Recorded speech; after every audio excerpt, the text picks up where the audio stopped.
मेरे प्यारे बच्चों, गुड मॉर्निंग। आज हम लोग एक्सरसाइज 5.3 स्टार्ट करना है हम लोगों को। क्यों? क्योंकि 5.2 हम लोग कंप्लीट कर चुके हैं। हाँ, 5.2 में हमने कहा भी था कोई प्रॉब्लम हो तो आप लोग पूछ सकते हैं। चलिए 5.3 आज स्टार्ट करते हैं। अभी तक हमने 5.2 में क्या पढ़ा था? समांतर श्रेणी के nवें पद से रिलेटेड। सिर्फ किस पद से रिलेटेड? nवें पद से रिलेटेड। nवें में चौथा, दूसरा, पांचवा जो भी पूछता था उस पद से संबंधित सारे सवाल पढ़े थे। अब इसमें क्या है? इसमें nवां पद से संबंधित तो सवाल होंगे ही होंगे, लेकिन साथ में nवें पदों के योगफल। पिछली एक्सरसाइज में सिर्फ वो पद निकालने वाले से संबंधित थे, अब उन पदों के सारे पदों के योगफल से संबंधित है। चलिए देखते हैं, स्टार्ट करते हैं। ये भी बहुत सिंपल है, सीधे फार्मूला बेस्ड एक्सरसाइज है और क्वेश्चन जरूर इससे आता है, इसलिए आपको पढ़ाई भी करनी है मन लगा के।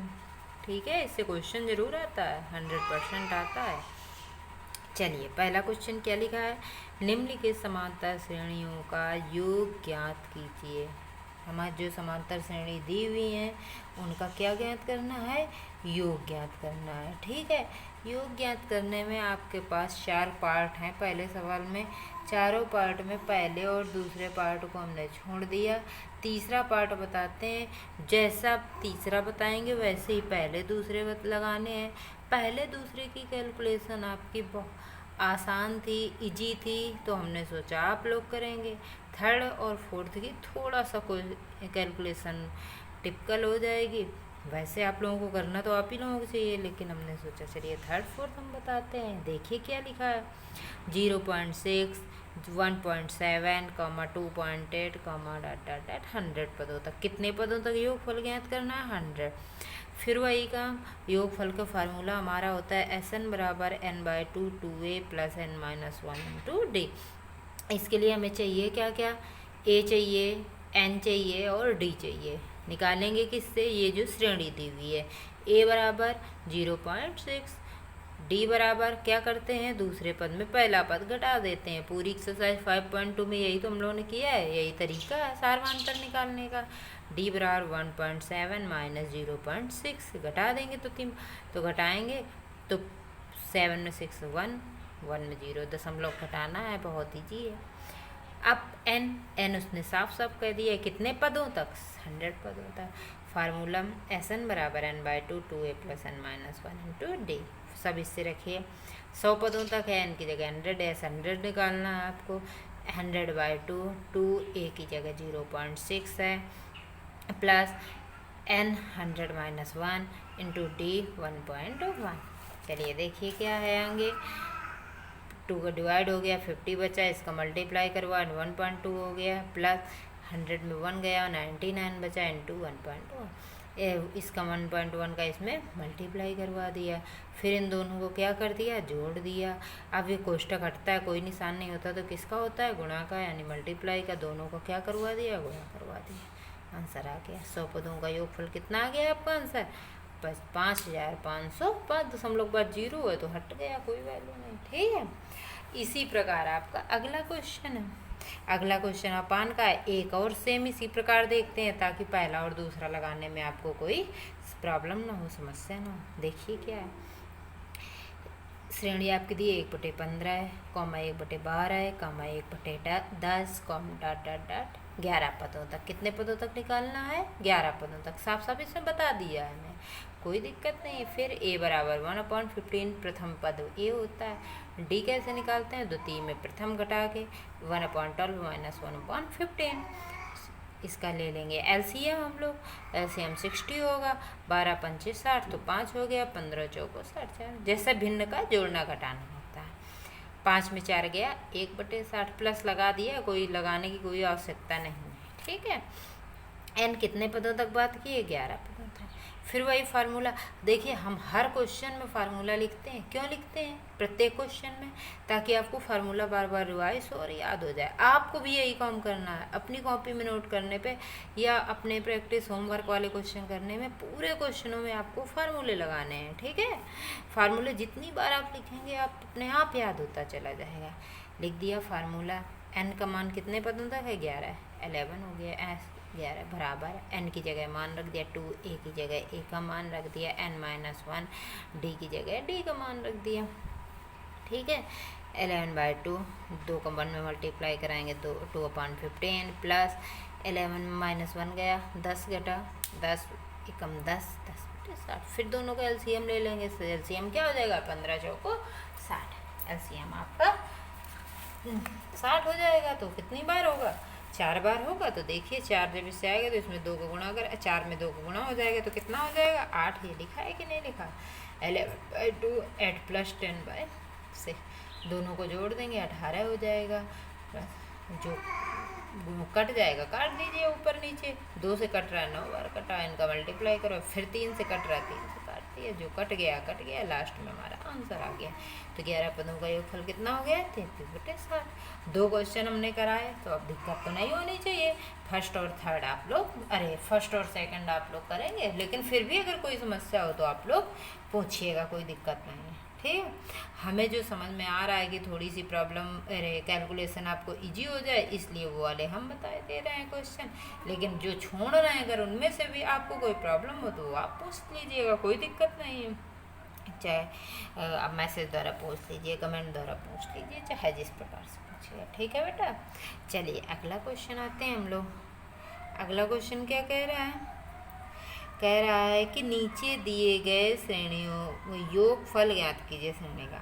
अब फिर वही क्वेश्चन है, नीचे दिए गए श्रेणी का योगफल ज्ञात कीजिए। लेकिन पहले और दूसरे क्वेश्चन को बारीकी से देखिए बहुत, क्योंकि हम लोगों में सब्जेक्ट है बहुत बारीकी से हर क्वेश्चन को पढ़ना है, बहुत ज़्यादा एक एक पॉइंट को ध्यान देते हुए। क्या लिखा है पहले क्वेश्चन में, उसमें भी लिखा योग ज्ञात कीजिए, इसमें भी लिखा योग ज्ञात कीजिए। लेकिन दोनों में अंतर क्या है, जो पहले श्रेणी दी हुई है पहले क्वेश्चन में, उसमें ये साफ साफ आपको बता दिया गया है कि इतने पदों तक, कितने पदों तक, जितने भी, किसी में 100 दिया, किसी में 11 दो। हमने क्वेश्चन सॉल्व किया हम लोगों ने। इसमें क्या किया है, इसमें आपको ये नहीं बताया कि कितने पदों तक, यानी n आपको नहीं पता है, n आपको नहीं पता। अब आप लोग क्या करेंगे, सबसे पहले आप लोग n का मान निकालेंगे। तो देखिए ये श्रेणी जो दी हुई है इसको देखते हैं। ये तो फर्स्ट पार्ट हो गया, इसको हमने माइनस प्लस माइनस माइनस करके लिख दिया। आप लिखना चाहें तो लिखें, ना लिखना चाहें कोई दिक्कत नहीं।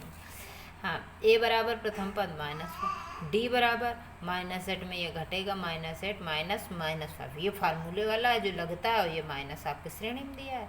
माइनस माइनस क्या हो जाएगा, प्लस हो जाएगा। तो d बराबर क्या हो गया -3।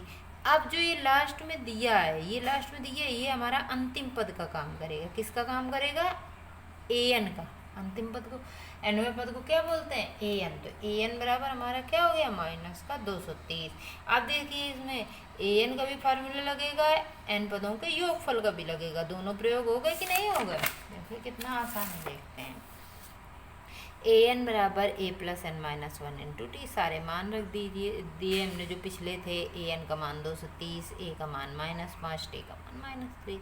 इसको हमने सॉल्व कर दिया। ये इधर आएगा तो प्लस में आएगा, ये वैसे ही लिखा है। प्लस में आएगा तो ये माइनस का ज़्यादा है, माइनस का बचेगा, माइनस का 200 बचे। n-1 × -3 इधर इंटू में है, इस माइनस के बीच में भी इंटू लगा है, इसलिए इसमें माइनस से मतलब अभी नहीं है। इसमें किससे मतलब है, इंटू से। इंटू है तो इधर का में जाएगा, डिवाइड में, भाग में। गुणा में है तो किस में जाता है, भाग में। 3 का इसमें भाग दे देंगे तो 75 आ जाएगा n-1। और 1 इधर माइनस में है तो उधर जाएगा प्लस में। तो n बराबर कितना आ गया 76। इसमें 1 जुड़ जाएगा। अब हमें n का मान निकल गया। अब ये पहला सवाल बन गया, समझ में आई बात कि नहीं आई। अब ये पहले सवाल की तरह हो गया, श्रेणी के 76 पदों का योगफल S76 बराबर। फार्मूला लगेगा, फार्मूला हमने फिर लिखा है।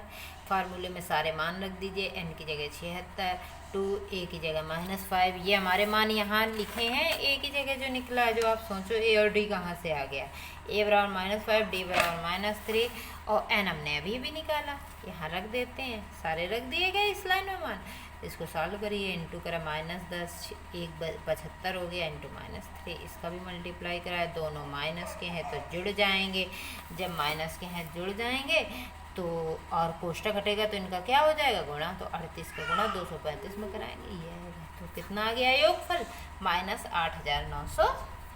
ठीक है, तो अब आपको इसके पार्ट आपको लगाने हैं। ठीक, हाँ, इसके जो भी पार्ट आपको होंगे, फर्स्ट और सेकंड छूट गया, थर्ड हमने लगाया है तो फर्स्ट सेकंड आप लगाएंगे।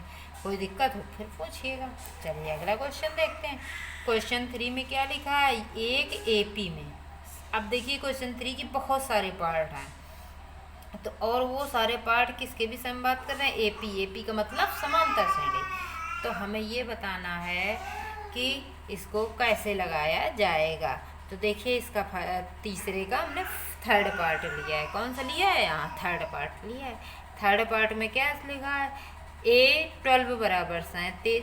फर्स्ट सेकंड तो आपके जो पहले और दूसरे सवाल बताए हैं उनकी तरह सेम है, तो इसलिए फर्स्ट सेकंड पार्ट छोड़ दिया हमने, थर्ड पार्ट ले लिया। A12 बराबर 37 दिया है, D बराबर 3 दिया है, तो A और S12 निकालना है। देखिए कितना आसान है। A12 बराबर 37 दिया है। किताब में आप ज़रूर देखिएगा, किताब ना हो तो हमने जो PDF भेजा है बुक का, उससे क्वेश्चन पहले कॉपी में नोट कर लीजिए, फिर आप लोग ये पढ़ाई करिए, ठीक है। A12 बराबर 37, D बराबर 3, A और S12 का मान निकालना है। तो जब ये तो हमें निकालना है, जो दिया होता है उसका फार्मूला लगाते हैं। अगर यहाँ SN दिया होता तो उसका फार्मूला लगाते, यहाँ A वाला दिया है तो A वाला फार्मूला लगे। AN बराबर A plus N minus 1 into D। A12 बराबर A प्लस 12 माइनस 1, N का मान तो इसमें साफ साफ 12 दे ही दिया है, इंटू D। A12 का मान 37 है, वो रखा है। 12 में 1 गया 11, D का मान 3 दिया है, रख दिया, ठीक है। 33 हो गया, ये इधर जाएगा तो माइनस में जाएगा। A बराबर कितना आ गया, 4। ए का मान निकल आया, पहला आंसर आपका। अब S12 की बात कर रहा है, तो S12 के लिए हमें SN का फार्मूला लगाना पड़ेगा, तो हमने SN का फार्मूला लिख दिया। सारे मान हमको पता है, A का मान, D का मान और N तो 12 हो जाएगा क्योंकि S12 पूछा गया है। इसमें रख दीजिए मान, सारे मान रख के कैलकुलेशन कर दिया, ऐसे आंसर आ गया आपका, ठीक है बेटा। चलिए अब इसके बाद आप लोग जो होमवर्क है कंप्लीट करिएगा, जो प्रॉब्लम हो पूछिएगा। धन्यवाद बेटा।